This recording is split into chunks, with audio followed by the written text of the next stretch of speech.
Good morning, welcome to Mayor's Weekly, and we're pleased to have you with us. Joining me this morning is Brent McCarver, and we're going to talk about Foothills right around the corner and a couple of weeks away. We'll get to that in just a minute. But Brent, before we get into Foothills this morning, I had made a stop on the way to work. Had a gentleman stop me inquiring about striping on 9th Avenue, and I assured him that has not been forgotten about. You have to wait for the asphalt to cure, and we talked about it earlier in the week, but maybe he's not the only person who has questions about that. Sure. Well, the Wiregrass folks are coming back. Matter of fact, they're back in town this week, and that is part of what we've discussed is the striping plan. Now, the actual striping group is a subcontractor, Right. So they hire them out, but as far as telling you a day or whatever, I'm not exactly sure, but between now and October, that striping should be done. Good. Well, And all over the city, not just Ninth. yes, It's needed hope everywhere. you'll share that with folks if anybody has questions. It's not something that we've forgotten about, but we have to leave that to the engineers and the paving companies when the timing is right to do that. Well, Brent, we know time clicks away quickly, and seems like just a short while ago we were talking about Foothills. Here we are 2 weeks away, and the several things that are different this year. Just foundational to what we talk about. As I think about the history and watching Foothills, it's a fun time with something available for all. I Yes. mean, there's a nice spread for the little fellas, Yes. arts and crafts, food trucks, music, and just relaxing and strolling around our very, very nice downtown area. But organizationally, we have changed some things, things for the better. Yes. And thought you might touch on that and then talk about what we're going to see here in a couple of weeks. Well, excuse me, this year will mark the first year that it's not actually a City of Jasper event. Jasper Area Entertainment was an LLC that was created specifically to run Foothills, but also some other, as the city continues to grow, if we had some other events that we wanted to put on, this entity would basically do that as a community. Very interesting, I think, idea. You were a part of the beginning of it, and the folks from Main Street and all. This is an organization that is made up of a 9-member board, and it has members that you're able to appoint that represent the city. Main Street appoints members, and then they have some private business people at large on it. So it's a great idea tank for the community for events. But that is who's actually presenting Foothills going forward. Brent, let me interrupt you there a bit. Every one of these folks are volunteers. Yes, no one is paid. They are all given of their own time. And a matter of fact, the 3 business members give money to Foothills. So, but yeah, that's exactly right. The operations standpoint of it is, at least this first year, pretty the same. You've allowed Lisa Myers and myself to still be part of it, and of course they've also hired Zach Baker. So the 10 years or so of Foothills, those folks are still in place at least for year 1 of the transition. One of the things this has done is it's allowed the city to move itself out of what we always talked about and worked very hard to make sure we stayed in line, the real gray area ethically of putting something like this on and having private partnerships. But the one thing we'd have to say thank you, the city's still by far the largest partner, biggest supporting financial partner. City will still have police and fire, street department working that weekend, so it's in name, I guess it's not a city event anymore, but it's certainly covered by the city. Well, certainly we hope that always gets praise, and if that's Right. praise, if that's the case, you log it with the board. If it's criticism, you log it with the board. And Right. certainly we listen to you, but to spin it out into a organization that has full autonomy to run it, decide what we're going to have in the way of entertainment, how we go about it. It just, Foothills had gotten to a size that it, in my opinion, didn't make sense for the city to run it. And so I think we've made a good decision there. So, and I know, Brent, we put this organization together probably not too long after Foothills last year. So Right.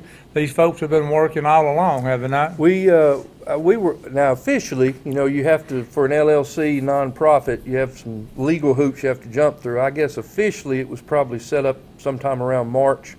But yeah, we met, as you know, we always meet in October and then get back together the first of the year. This idea was already coming around by the first of end of last year, first of this year. So these folks have been on board. I'll have to say this: our city board members are Assistant Police Chief Paul Tucker, Emily Riedel, and City Purchasing Agent Jess Cook.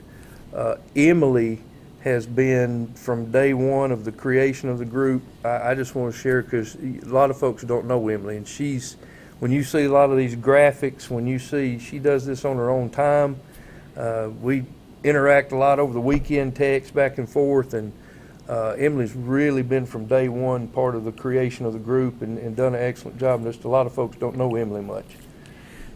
Well, what we know this year is that Foothills will look pretty much like it's looked historically. It will have music, food trucks, arts, crafts. Like I said, there'll be a really, really nice spread of activities for the little fellow and that sort of thing. And Brent, I read and hear some discussion that there may need to be some changes in that going forward. Right. And I mean, nothing, but I thought that was interesting as I read that, and things change, and folks that don't understand that generally get left behind. That's right. That's right.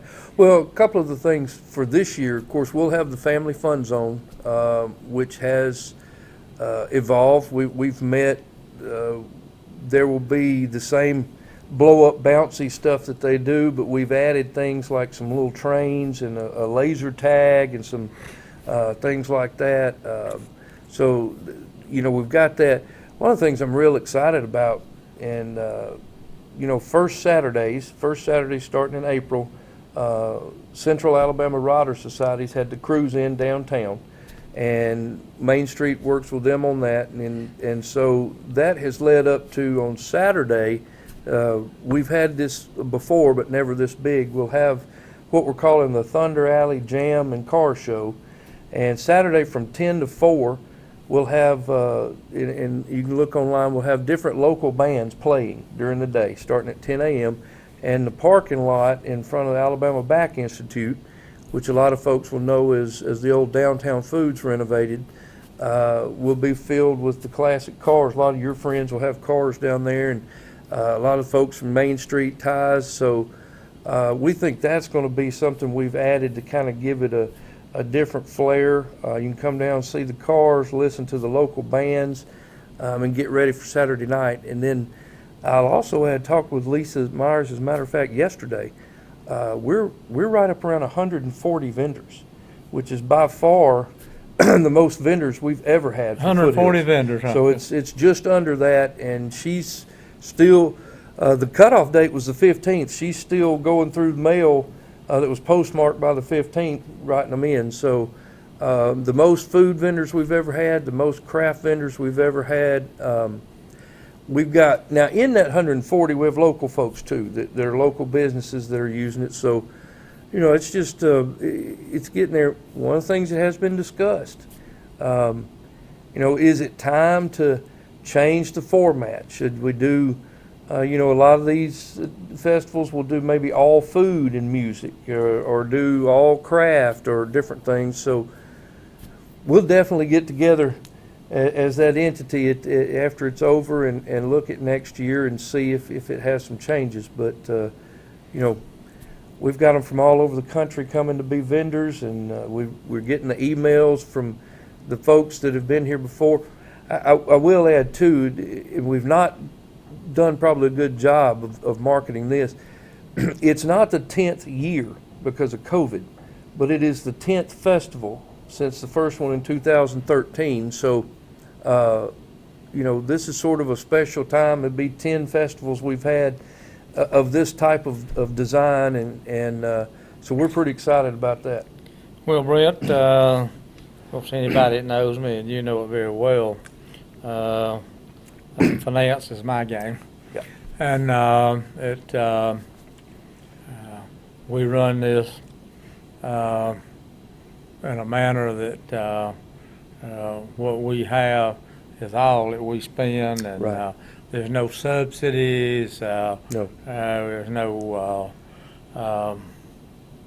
folks that are backing you up if you make mistakes or whatever, and I think that's good. We'll between the city's financial support and private sector support, we'll pay for everything that has to be paid for with Foothills Mall. Yes, sir. This will also be, of course, everything costs more today. Yeah. But this will be the biggest show we've ever had. It's going to come in, again, through the private entity now, not the city's dime, but it'll come in just under $250,000 to put it together. And we have the city, again, it's their portion of it, but we're going to receive over $300,000. Well, let me take cities out of that. We'll receive over $275,000 in cash and in-kind donations from private partnerships, which again, to me, really speaks to, for taxpayers or for anybody else, you've got a tremendous amount of support for this event in the business community. We have been able to budget it, and hopefully, which what we've always tried to do, especially as the city, was get real close to break even. We weren't trying to make money, but we certainly weren't going to lose money, and we were able to do that pretty much each year.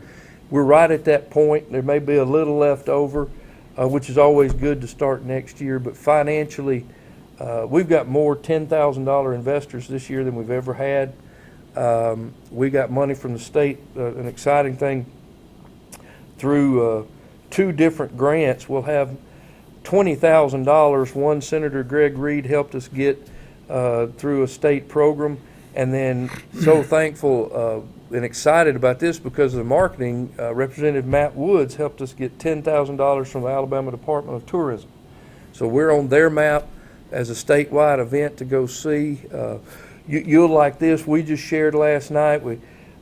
Winfield Mule Day put a big thing up on Facebook about go see our friends at Foothills, and Mule Day's the weekend after. So we turned around and shared, please come back. So we're interacting with other events in the region, and I think it's just a real good thing. There's some good folks in Winfield. Yeah, maybe.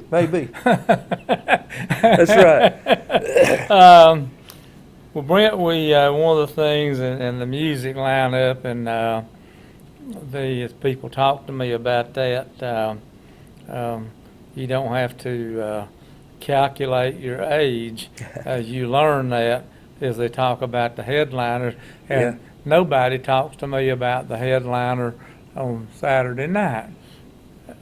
All of my contemporaries talk to me about the headliner on Friday night. That's right.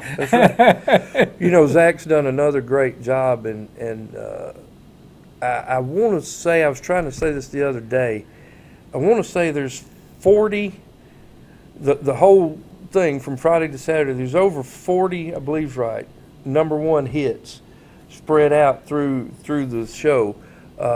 So 40 #1, roughly.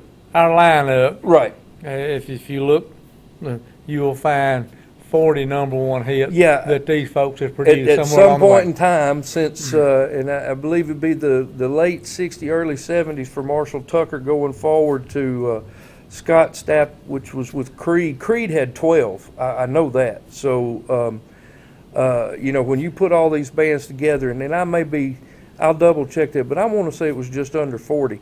But, you also span from the early 70s to current with what's on stage. And of course, Marshall Tucker Band is really, really, really generating a buzz. And I have to say this, surprisingly, our current country music fans, younger fans, really like the older Marshall Tucker music. And then Saturday night, one of the things that just, again, I tease him. I don't know if Zach's just lucky or if he keeps really putting these things together, but Creed is, most people, younger people will know, is a really big band that had broken up and stopped touring, and Scott Stapp is their lead singer. He was big enough as it was, but since we've been able to sign him to Foothills, Creed is going to have a reunion and start touring again in April, which is building up huge, and we're really excited about that. And then, of course, you got the Tonic and Vertical Horizon are still touring.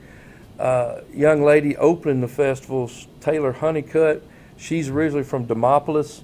Got a lot of folks on our Facebook that, matter of fact, we have one of our partners at CBS 42 grew up with her.